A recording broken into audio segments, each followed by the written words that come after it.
Ini adalah Timur Tengah, rantau yang sering menjadi pusat perhatian dunia lebih daripada satu abad. Ia bukan disebabkan padang pasir yang tandus atau tamadun purbanya, tapi benda ini, emas hitam atau kita kenalinya sebagai minyak. Persoalan di sini, kenapa Timur Tengah ada begitu banyak minyak? Kenapa bukan Eropah, Afrika atau Amerika Syarikat? Untuk menjawab persoalan ini, kita perlu kembali ke masa lalu. Ratusan juta tahun yang lalu, kawasan yang kini dipanggil sebagai Timur Tengah bukanlah padang pasir, tapi adalah lautan cetek. Lautan yang dipenuhi dengan hidupan mikroorganisma seperti plankton, alga dan hidupan laut kecil. Mereka hidup subur dalam persekitaran yang kaya dengan nutrien.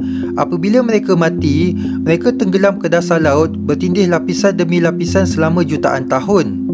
Bahagian ini paling penting. Hidupan kecil yang mati ini tidak reput seperti biasa.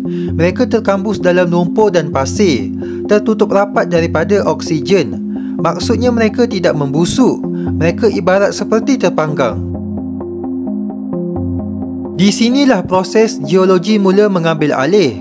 Lama kelamaan, semua bahan organik itu terkambus makin dalam dan makin dalam, sehingga tekanan dan haba mengubah ia menjadi hidrokarbon. Itulah sebenarnya minyak. Proses ini berlaku di seluruh dunia. Tapi apa yang membuatkan Timur Tengah ini unik adalah apa yang berlaku selepas itu.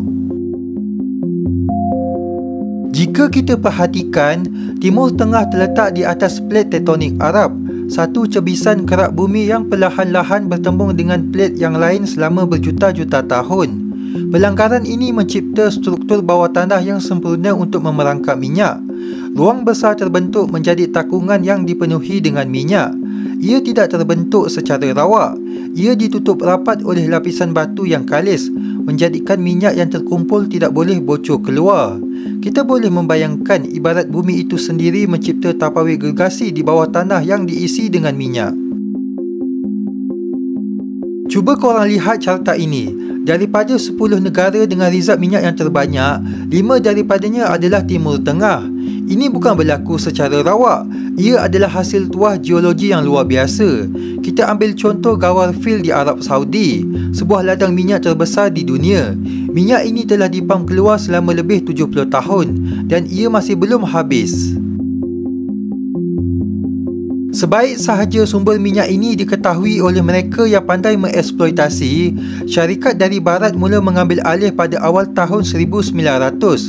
British dan Amerika datang menandatangani kontrak dengan Sultan dan Raja, membahagikan tanah minyak macam harta rampasan. Minyak mula berubah daripada hasil bumi kepada senjata yang berkuasa. Walaupun minyak menjadikan Timur Tengah sangat kaya, ia juga mengakibatkan Timur Tengah tidak stabil. Ia mencetuskan perang, ia menumbangkan kerajaan, ia membuatkan negara bergantung sepenuhnya kepada hasil minyak. Harga minyak global banyak dipacu oleh permintaan dari Amerika Syarikat. Ia menjadi penentu untung rugi di Timur Tengah.